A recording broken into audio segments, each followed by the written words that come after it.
ওনার কাহিনী হচ্ছে উনি প্রত্যেকদিন না খেলে আইসক্রিম না খেলে ওনার ঘুম হয় না। এই যে আইসক্রিমের ডিব্বা নিয়ে বসেছে, আইসক্রিম পাগল।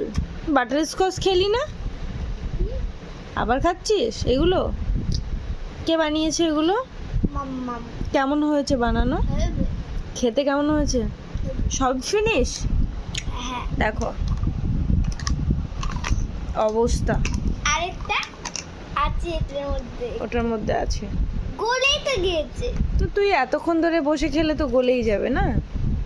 আইসক্রিম পাগল, আইসক্রিম।